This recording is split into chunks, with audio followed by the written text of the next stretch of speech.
Hey everybody, it's Michael Pedone with SalesBuzz.com, and today I'm going to talk to you about, I'm going to share with you how to ID your ICP in 10 minutes or less. When I say ICP, I mean your ideal customer profile. This is critical for inside sales reps. See, here's the thing. Inside sales is a tough gig. No matter if you use the phone, email, social media, or a combination of all three, which you should be doing.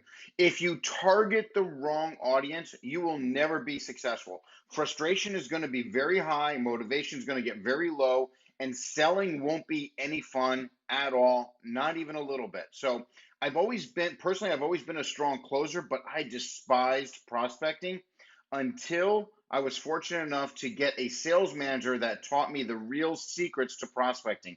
It was so simple that I was actually shocked that I didn't figure it out sooner on my own. And yet, without this sales manager's enlightenment, I may never have. And so I'm looking forward to sharing these essential sales tips with you and passing on what seems so obvious, but yet it eludes a lot of new and experienced sales professionals as well. So, your ICP, your ideal customer profile, let's get into this. First things first, is salespeople want to sell to everyone, right? We do not want one single deal to slip away or get away. It's inherent to us. But here's the thing.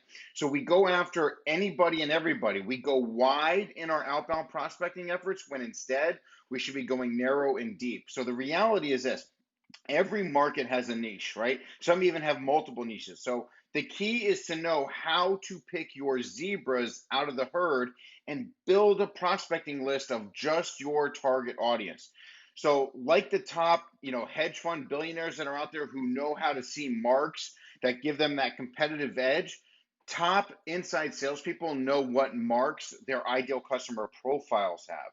So here's a B2B, building your B2B ideal customer profile example. Let me help you with this. At its core, the basic ideal customer profile is going to include just a couple of things. One, industry, location, annual revenue, employee size.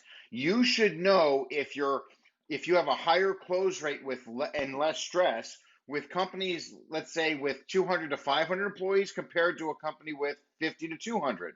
Or maybe the 50 to 200 is the ones that buy from you most, and the ones that are 200 to 500 buy from you least, right?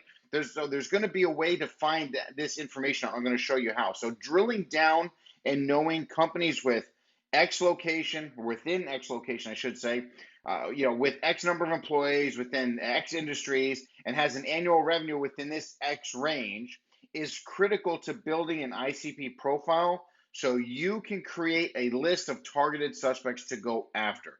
And knowing this data gives salespeople a competitive edge to closing more deals. So you're going to use what's called firmographic data to pull your prospecting list. That's going to be essential to scaling while reducing sales turnover as well. And I'm speaking to you, to small business owners and sales managers and sales directors, right?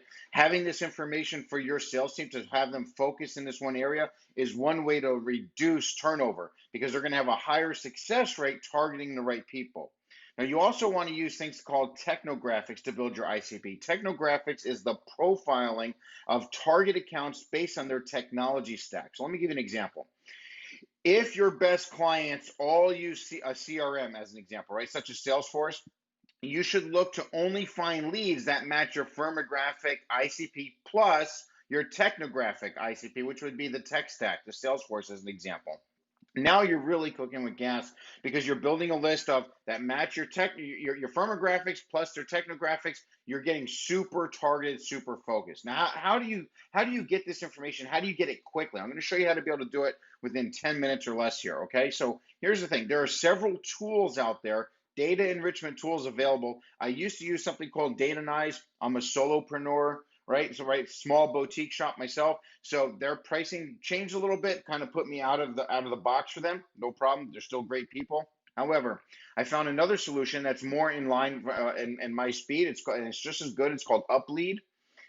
Here's how you use tools like Datanyze and Uplead, and there's other ones that are out there as well to quickly identify your target audience and how to find more companies like them, your target audience, to give you the information that you need so you can quickly go after them. Okay, here's how you do it. It's super simple. One, you're going to go to your CRM. You're going to run a report and you're going to get all the website addresses for all your best clients. You're going to put that in a report and export it into an Excel sheet. And you take that Excel sheet, you upload it to Uplead or Datanyze or any of the other data enrichment tools. Again, these are just the URLs of your best client, or actually, you don't know who your best clients are, so you just run it, all of them. For me, what I did is I actually said anybody that bought at a certain price point or higher, show me all of those, right? Because I didn't want the small deals to be factored in there. So I took the minimum amount of money I wanted per client, show me a report of all those with their URLs. Now, some of you might be saying, well, what if we don't have the URLs? Well, you should at least have the email addresses of those people, right, that bought from you.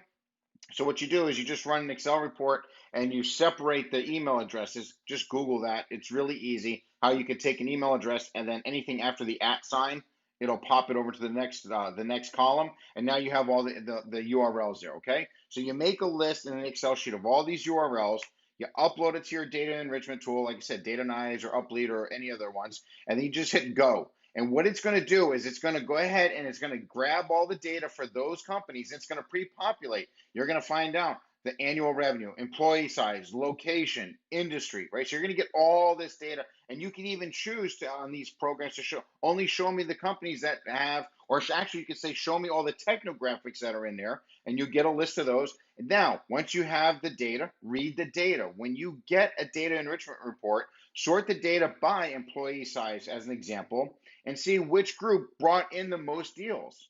And by group, I mean, was it 1 to 10 employees, 10 to 50, 50 to 200, 250, et cetera, right? You can also segment by industry, location, annual revenue. So you're going to have all this data within a matter of minutes. And then if you start to separate them and organize them, you're going to quickly see a pattern that, hey, you know what? Companies that have this amount of employees in this industry, in this location, buy more often from us. Those are the ones that you go after. You also see, sure, you had a couple of deals from a small category. You had a couple of deals from companies maybe that are 10,000 or more employees, or maybe that's your target audience and the smaller ones are not. Either way, you're going to be able to find out who your target audience is within a few minutes. And then from there, you could use those data enrichment tools to actually build your list and find out the contact people that are in there that match your criteria. And or you can simply take your entire CRM database and of the leads, upload it to the data enrichment, get your information, re-upload it or sync it with your CRM, and now you can create filters of only showing me clients, and then you create your filters, or your prospects, I should say, create your filters to show you who your best target audience is, and that's what you give your sales team. You do that, they're going to have a better chance of closing and speaking to the people that would buy from you the most. Now, of course, having all that said, you still need the sales skills to be able to reach, make the outbound reach, engage them, get the process going. But at least you know if your sales skills are on point, at least you know you're targeting the right audience. I hope you found this helpful. We'll see you next time. Take care.